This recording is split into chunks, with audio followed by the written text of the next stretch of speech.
तो आप क्योंकि इस दौरान क्योंकि डिले हो रहा था तो बड़े सारे मीम्स बन रहे थे, तो आपने भी कोई मीम देखा कि नहीं देखा? नहीं, मैंने कई मीम्स देखे और मुझे बड़ा, मैं कहता हूं कि बहुत एंटरटेनिंग था। इतना नहीं, हम तीनों ने साथ में बैठकर भी कई मीम्स देखे और खूब उसके ऊपर हंसे। एक मीम मुझे याद आता है कि जिसमें अजित पवार जी कुर्सी पर बैठे, उसके पीछे उप मुख्यमंत्री लिखा हुआ है और बाजू मुख्यमंत्री की कुर्सी रखी हुई है खाली, और वो बोल रहे हैं, अरे भाई किसी को तो बैठाओ, मैं तो परमानेंट ही हूं। जी जी। लेकिन देखो, फडणवीस जी ने भी एक प्रेस कॉन्फ्रेंस में कहा, और हमारी संवाददाता का सवाल था जिसमें बोला कि इन्हें सुबह और शाम दोनों उप मुख्यमंत्री पद लेने की, शपथ लेने की इनको तो आदत है।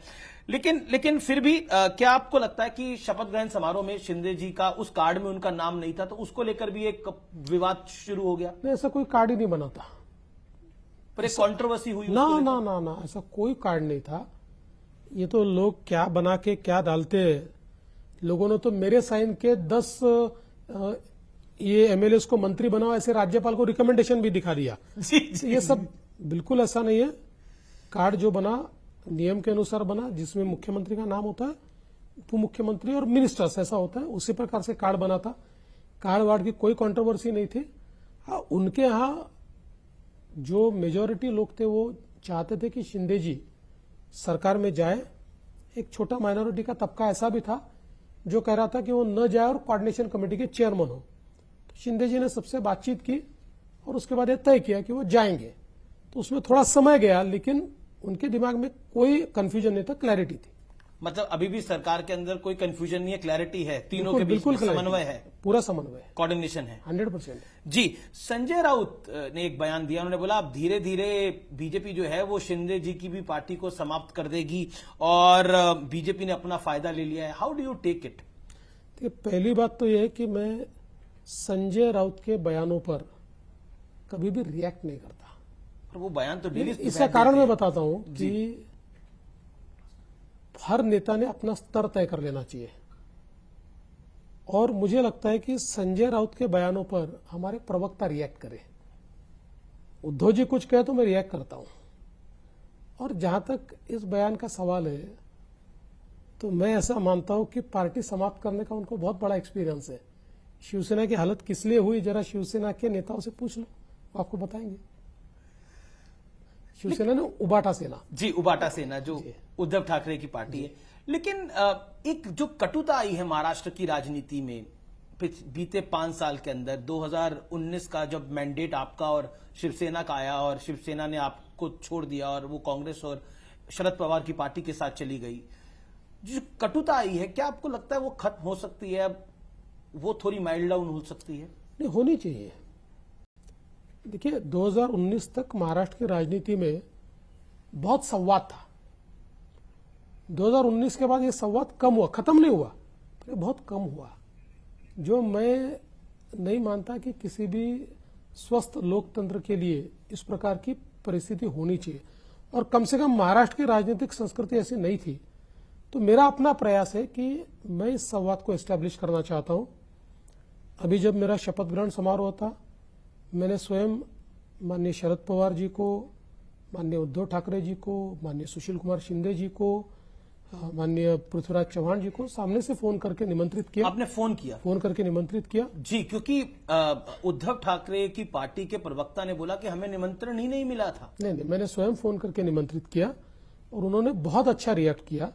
उन्होंने मुझे शुभकामनाएं दी। उनकी कोई अपनी कठिनाइयां थी, इसलिए उन्होंने कहा हम नहीं आ पाएंगे, लेकिन उन्होंने कहा कि हमारा सहयोग होगा। सभी की कठिनाइयां थी, इतनी कटुता हो गई कि मुझे अच्छी तरह से याद है, मैं वो दृश्य मुझे याद है, 2019 में उद्धव ठाकरे सीएम बने और आप उनके शपथ ग्रहण के कार्यक्रम में गए थे। मैं गया था, लेकिन कोई भी नहीं आया विपक्ष से। देखिए, आखिर हर एक की अपनी सोच होती है।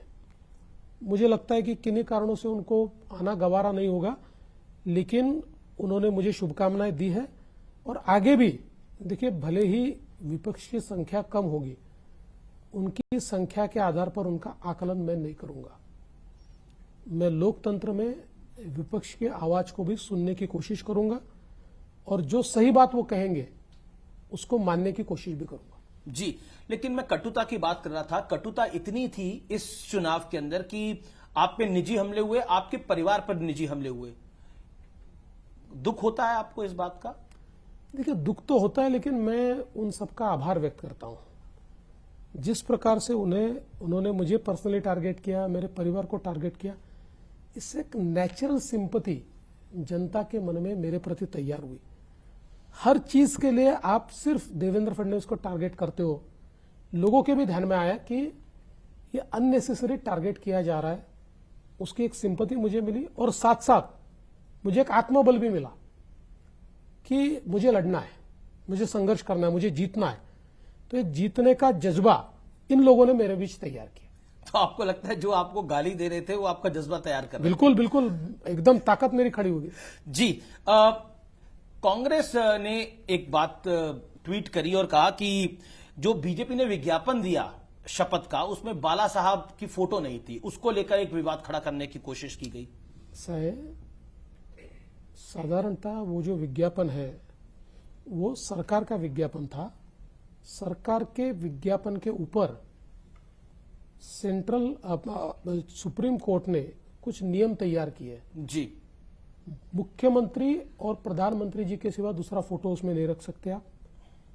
किसी मिनिस्टर का भी फोटो रखना तो इवेंट का फोटोग्राफ हो सकता है, बाकी वैसा फोटोग्राफ नहीं रख सकते।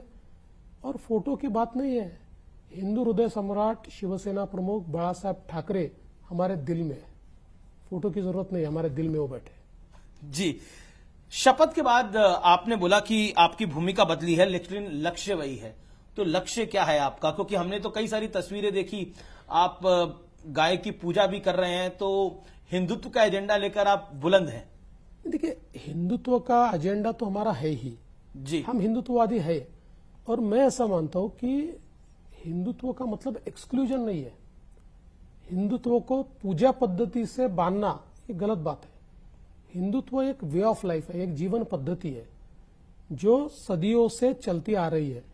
इसलिए दुनिया की सबसे पुरानी कंटिन्यूस सिविलाइजेशन ये हमारी भारत की हमारी सिविलाइजेशन है, क्योंकि हमारा मूल विचार ये हिंदुत्व का है। और मैं ऐसा मानता हूं कि इस विचार में सबसे महत्वपूर्ण चीज कोई होगी तो टॉलरेंस है। हमने सबको अकोमोडेट किया है, किसी की पूजा पद्धति के आधार पर हमने कभी डिस्क्रिमिनेशन नहीं किया है। तो हिंदुत्व ये हमारी मूल भावना है, ये हमारा विचार है, और यही हिंदुत्व हमको विकास की ओर ले जाता है। लेकिन